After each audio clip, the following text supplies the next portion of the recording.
Sa mapagpalang araw sa ating lahat mga kapatid. Ako muli sa Eden Bernas and Batch Straight ang aking daily devotion.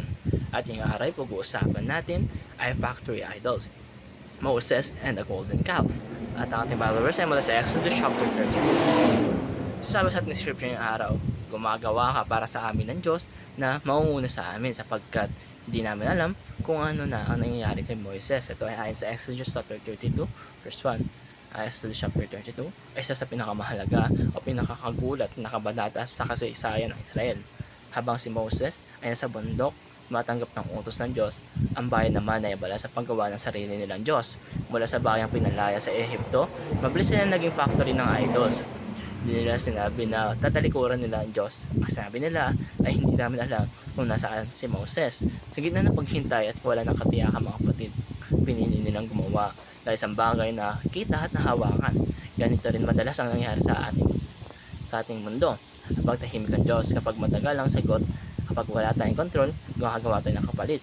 Ay sa scripture natin na Exodus chapter 32 verse 4, ito ang iyong Diyos o Israel na naglalabas sa iyo sa lupain ng Ehipto.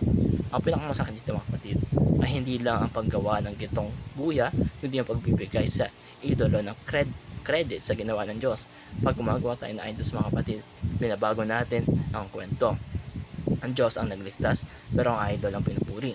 Pansin natin mga kapatid na ang gintong kuya ay galing sa alahas ng bayan. Ibig sabihin, ang idol ay gawa mula sa kung ano man ang mahalaga sa kanila.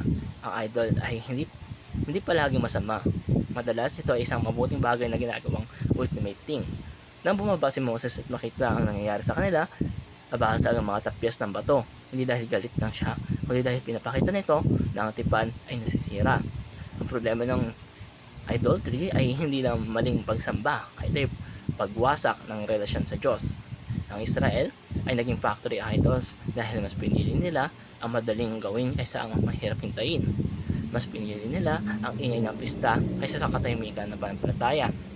Sa buhay natin ba ngayon mga kapatid, anong madalas natin ginagawa pag tinatahimik ang Diyos? Ano ang mga bagay na hinuhubog natin para punan ng kawalan, tagumpay, relasyon, pera, kontrol sa sarili natin? Ang tanong dito mga kapatid ay hindi kung gumagawa ba tayo ng idols, kundi ang ginagawa ba nating idol. Ang Diyos ay hindi tumitigil sa pagiging Diyos kahit gumagawa sila ng gintong buya. Pero ang idol ay palaging babagsak dahil dito ito ay gawaan ng kamay ng tao. Ang tunay na pagsamba ay hindi paggawa ng kapalit, kundi paghihintay ng may tiwala. Pag tumigil tayo sa pagiging factory ng mga idolo, doon nagsisimula po muli ang relasyon natin sa ating Panginoon. Kaya mga kapatid, maraming salamat panood sa ating devotion ngayong araw.